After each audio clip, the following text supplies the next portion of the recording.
2023 was a solid year for RPGs, as accompanied by Baldur's Gate 3, which just killed at the Game Awards. But what about 2024? Well, I'm bringing you 10 RPGs to keep an eye on. Up first, we have Banishers: Ghosts of New Eden. Set to release on PS5, Xbox Series, and PC. This is brought to you from Don't Nod Studios, the company behind games such as Life is Strange and Vampire. In Banishers: Ghost of New Eden, you take on the role of Red and Antea. These are two Banishers who are experienced spirit hunters whose goal is to lift a curse on the land whilst also trying to save the love of your life.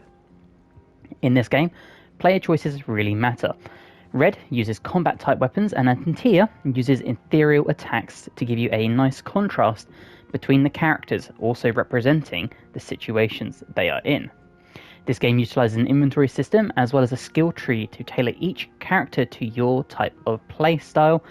Head to the Don't Nod Studios website to check out this inventory system and the skill tree, as you can go a bit more in depth on there.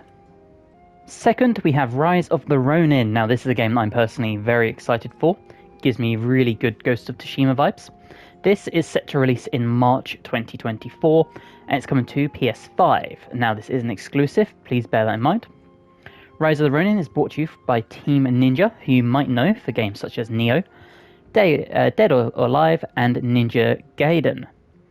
This game is set during the Boshin War, and you get to create your own character and travel through 19th century Japan. This single-player action RPG will focus on open-world exploration and the ability to choose amongst close-quarter weapons, as well as authentic firearms based on the time period. It's been stated that a key focus of Rise of the Ronin is that the game is determined by choices made by the players at key points, as well as from who you forge alliances with. This in turn will affect how the story progresses and plays out. And all you have to do is look at the amazing combat, as well as the incredible graphics, in my opinion, to see how this could very well be a standout, not only RPG of the year, but also PlayStation exclusive of the year. Also set to release in March 2024 is Dragon's Dogma 2. This is once again coming to PS5, Xbox Series and PC, and it's brought to you by Capcom, and I'm sure I don't need to tell you who they are. This next installment will feature multiple aspects brought forward from the first game, including the pawn system, and it's a single-player open-world RPG where you once again get to create your own character and choose from multiple different vocations, which is Dragon's Dogma's version of classes. You can do this for your main character and your pawns. Each vocation has its strengths and weaknesses, and this will allow you to make some really fun builds based on this and equipment. You also have the ability to make hybrid vocations where you can converge two classes together to create one new class. To me personally, the Talos monster looks particularly fun to fight. This was featured in the showcase they did recently, and it's been stated that the map for this game is 4 times bigger than the original. Now, this is technically a sequel, however, this is set in a parallel world, so no previous knowledge of the first game is needed. This is a very visually stunning game, and it's the one I am most particularly looking forward to this year. Okay, now we have No Rest for the Wicked. Now, this doesn't have a March release date, but it does have a showcase happening on YouTube on March the 1st. This is another game coming to PlayStation, Xbox and PC, and it is brought to you by Moon Studios, who you might know for Ori and the Blind Forest and Ori and the Will of the Wisps. This is a single player or online co-op action RPG, and it is set in the year 841. The premise of the game is that the death of King Harald has rocked the kingdom, and this leaves his arrogant son Magus with the crown, while a plague known as the Pestilence is sweeping across the land, causing unrest. In this game, you play as Serim, a member of the mystical Holy Warriors, whose goal is to defeat the Pestilence at any cost. This game has been stated to have strategic combat mixed with item crafting and runecraft to allow you to buff items. You can even own property and fish in your downtime, so what's really not to love about this game? Coming next, we have Flintlock Siege of Dawn. This is once again another game that's coming to PC, PS5 and Xbox Series, and we have another action RPG.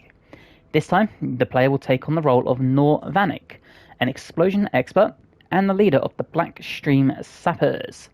You are also accompanied by Enki, which is this magical little creature thing, which looks pretty cool. Not too much is known about Enki at the moment, but I think this is going to be one of the star-stealing points of this game.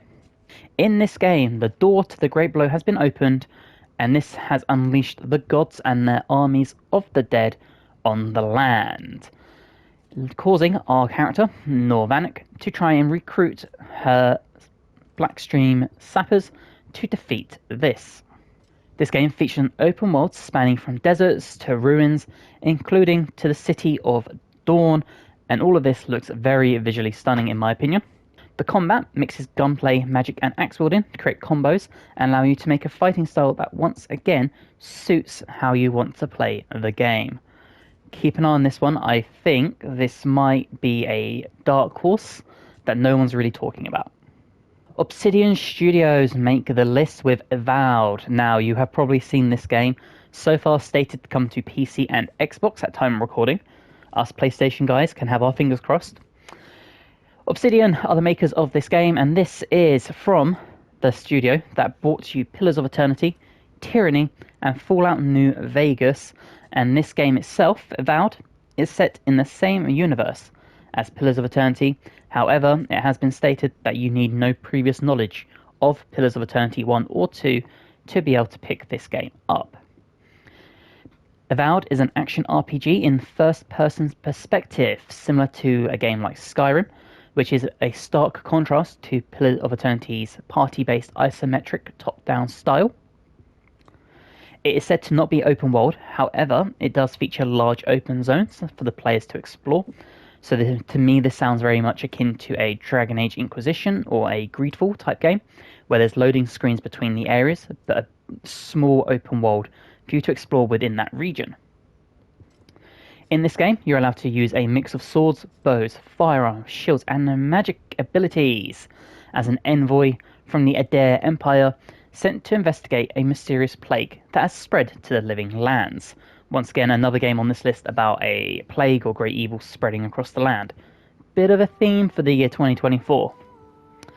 You're able to recruit companions to fight alongside you as you explore the living lands, and these companions themselves have their own abilities as well as personal quests to explore and complete on your journey. And these are stated to be companions from a wizard to a mercenary. Next on the list is a game brought to you by Ninja Theory, and we saw the trailer for this at the Game Awards. This is, of course, Sayuna's Saga Hellblade II. Now, the first game is still on my list to play, and I've only heard good things about it, so it's only natural for me to bring the second game to this list. Right off the bat, the visuals are phenomenal. This might be the best looking game we have seen on this list.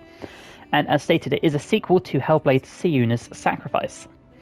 This is a third-person action-adventure game, so not technically an RPG on paper, but I think it still makes the list. In this game, you are stated to make a brutal journey of survival through Viking Iceland to save the fallen victims of tyranny. And if you ever needed a line to get you persuaded to buy a game, I think that might just be it.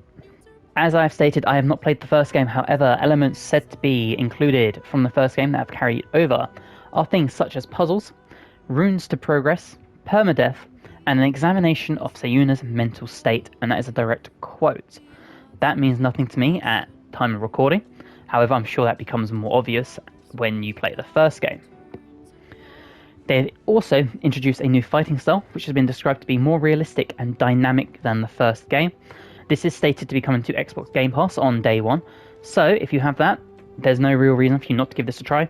And from the looks of it, I think you will be pleasantly surprised, and this is something I will definitely be bringing to the channel when it is released.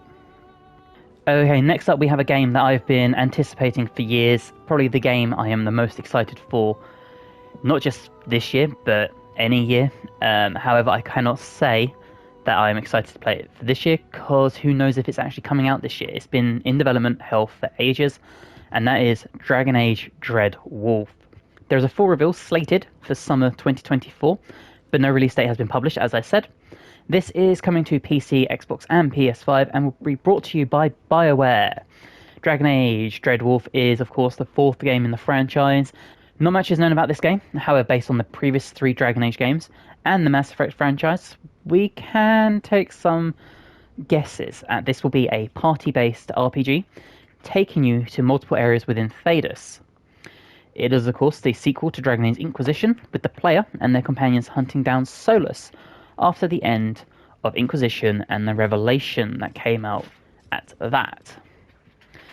As I said, this game has been in production since 2015, with multiple staff leaving over the course of the project, and hopefully this will come out ASAP and be as good as I'm sure we all hope, and will have that really good magic that BioWare can make.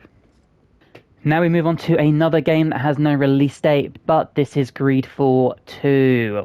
Greedfall 2 is once again coming to PC, Xbox, and PS5, and it is brought to you by Spiders, who of course made the first Greedfall. And to me, Greedfall was a game that had a lot of potential and didn't quite live up to it. But I'm hoping they can fix a few of the things that irked me about the first game in this sequel. This is a single-player open-world RPG, and it is a prequel to the first game. It is set 3 years before the story of the Sade and Greedfall. So, that being said, you probably could pick this one up before you go into Greedfall. So if you like number 2, I would suggest going back to play number 1. And if you haven't played number 2 and you want an RPG to fill your time, Greedfall 1 is definitely a good game to pick up. It is just a bit flawed in places. In Greedfall 2, this time you play as a native from the island of Ter Fridi, who's been taken from their homelands to Gassane, where the colonists are from.